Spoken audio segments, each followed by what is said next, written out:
Hola, buenas noches, compañeros. Este es Felipe Uribe de Guadalajara. Son aproximadamente las 9 de la noche. Entonces, vamos a tener la primera plática de lo que me corresponde a mí de propedéutico de circuitos eléctricos para ingresar a la maestría en Ciencias en Ingeniería Eléctrica de la Universidad de Guadalajara. Aquí tienen la liga de dónde voy a guardar esta plática y algunas otras más que hay por ahí. Y aquí, bueno, vemos algunas herramientas que se requieren para trabajar en el área que un servidor intenta desarrollarse. Y pues bueno, vamos a comenzar revisando las bases y los antecedentes. En esta ocasión checaremos el principio de linealidad y superposición, los dos problemas en ingeniería, los dos grandes problemas en ingeniería, y las reglas y leyes que se fijan para resolver circuitos eléctricos y eh, posteriormente sigue la descripción de cómo resolver una red en escalera resistiva. Es un método del profesor Donald Scott, de su libro de Introducción al Análisis de Circuitos Eléctricos. Y por último, en esta primera parte, explicaremos las ecuaciones de mallas y algunos de sus procedimientos.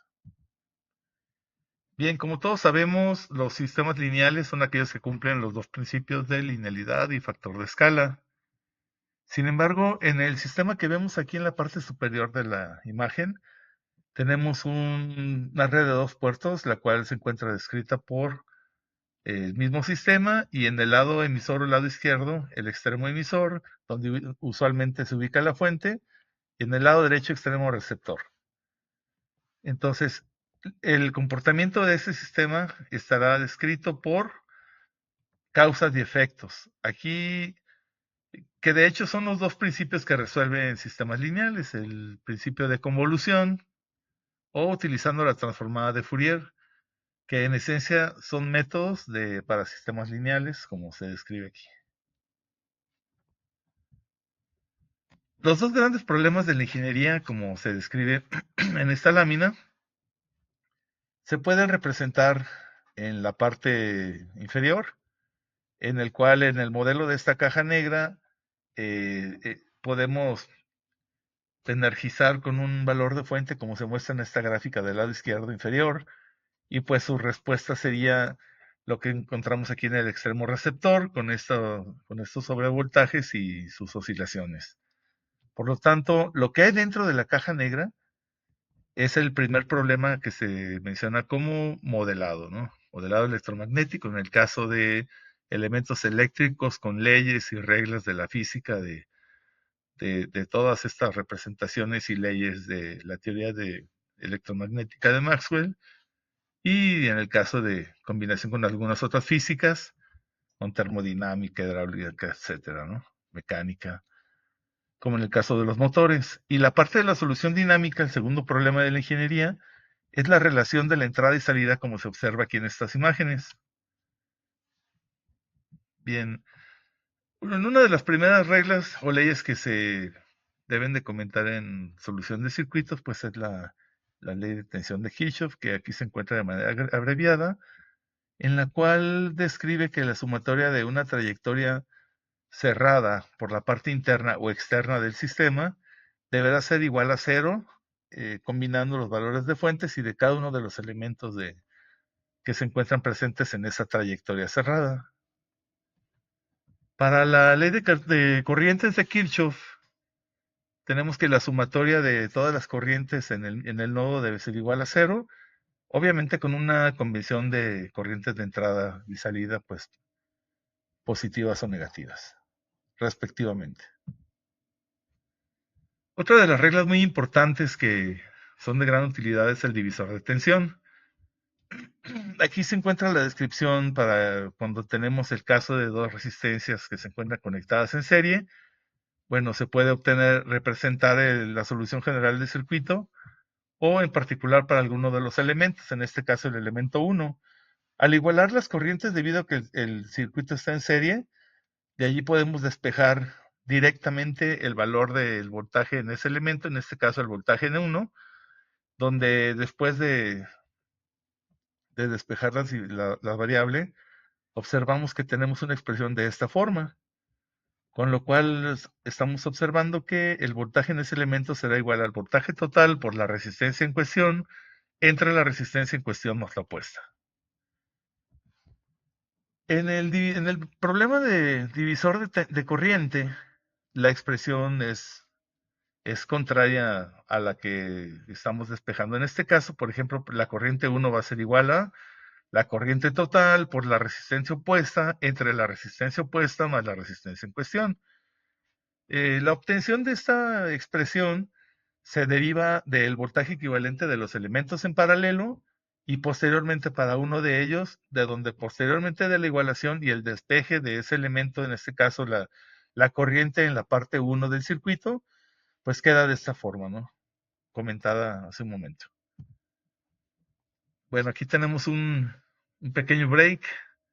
En el dibujito vemos cómo la persona que está aquí manejando la bicicleta observa, normalmente es para estudiantes en la maestría o en el doctorado, donde todos creemos que el camino es sencillito y rápido, directo, ¿no? Pero parece que el universo tiene planes diferentes para nosotros, como se muestra aquí por la imagen.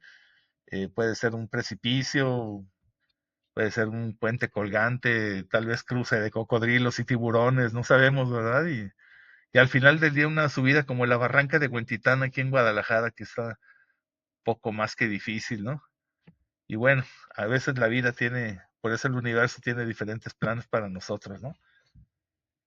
Bien, uno de los puntos medulares aquí en esta plática es cómo resolver el problema de una red en escalera resistiva. Como en este caso, a pesar de que los elementos todos son resistivos, pues se presta a que la solución sea pues a través de las conversiones de suma de resistencias en serie y el producto entre la suma cuando son en paralelo.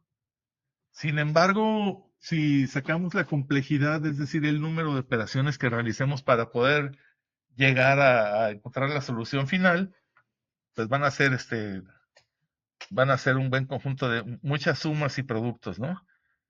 Entonces, en el libro de Donald Scott, un profesor que trabajó en la NASA, él comenta el siguiente algoritmo que en particular le parece muy bueno a su servidor, mismo que nos enseñó el doctor Naredo, José Luis Naredo de Simvestab ya hace algunos años, eh, un experto en el tema de ingeniería eléctrica y otros más, ¿no? El tema, el método es el siguiente. Voy a pasar a la siguiente lámina. Cuando nosotros podemos suponer o imaginar que la corriente, la última corriente en el extremo receptor o lado derecho de este sistema, en este caso, tres ventanas de resistencias, tres celdas, eh, podríamos decir, imaginar que esa corriente vale 1 amper. En este caso, esta corriente de aquí circularía por la última ventana de este elemento. Por lo tanto, al pasar por la resistencia de 3 y de 2, pues va a haber una caída de tensión, como dice aquí en B5 y B6, que una vez posteriormente que las calculemos, obviamente 3 serían aquí 3 volts 5 y 2 volts para el elemento B6. Y posteriormente podríamos hacer una sumatoria de tensiones de Kirchhoff en este último elemento, por lo tanto nos daríamos cuenta que el voltaje en 4 va a ser igual al voltaje 5 más el voltaje 6. Entonces, con ese voltaje y el elemento de la resistencia directamente con la ley de Ohm podemos calcular I4. Una vez que ya tienes el valor de I4 y obviamente el ampere imaginario de I5 en este mismo nodo, pues de ahí podemos hacer sumatoria de corrientes en el nodo para poder determinar cuál es la corriente que pasa por el elemento de 8 ohms en la parte superior. Y por lo tanto, con eso conocer el voltaje en el elemento 3, es decir, en la misma de resistencia de 8 ohms. Posteriormente, se hace la sumatoria de tensiones de Kirchhoff aquí para obtener el equivalente del voltaje 2 debido a la sumatoria de B3 más B4. Y con este voltaje, nuevamente poder ir, y la resistencia de 7 ohms, nuevamente podemos calcular la corriente 2 que sería obtenida a través de la ley de Ohm entre este elemento B2 y la resistencia de 7 ohms. Nuevamente, al conocer esta corriente y la corriente superior I3, podemos obtener la corriente que circula en este nodo, que sería la I1, como una sumatoria de I2 más I3. Una vez que tengamos I1, podemos calcular B1 directamente con la resistencia, ¿no? Entonces ahora tendríamos un voltaje en uno y el voltaje en uno y el voltaje en el elemento 2. Por lo tanto, si hacemos una sumatoria de tensiones nuevamente, nos damos cuenta que obtendríamos un cierto equivalente del valor de la resistencia fuente del valor, perdón, de la fuente original de este problema, con lo cual podríamos, a partir de aquí, hacer una regla de tres, donde diríamos que si con un amper imaginario obtuvimos un voltaje de fuente de determinados volts, entonces con el voltaje real de la fuente, que si me regreso un par de láminas para acá, vemos que el voltaje de envío Vsend es igual a 6 volts. Entonces regreso a mi regla de 3 y digo, ¿cuánto sería la corriente obtenida para un voltaje de 6 volts de fuente? Se realizan las operaciones y tenemos el valor real de la I5. En lo personal es un método muy interesante, muy importante y académicamente nos ha costado mucho trabajo explicarlo en los últimos semestres de la carrera, pues debido a que usualmente no se presenta este método. Y es una buena medida para los profesores de saber qué tanta apertura pueden tener los estudiantes para poder resolver problemas con técnicas nuevas. Bien, espero que hasta aquí las cosas sigan bien y vamos a finalizar con esta imagen de laboratorio por el día de hoy, en donde tenemos una fuente de corriente directa que está siendo conectada a un pedazo de cable subterráneo, mientras que el osciloscopio y la pantalla pues están arrancando para hacer la medición de la energización de cualquier conductor, en este caso de este que tenemos bajo prueba, que es un conductor de 3 fases eh, para uso en minería y otras actividades industriales que requieren 3 fases en un mismo tiempo.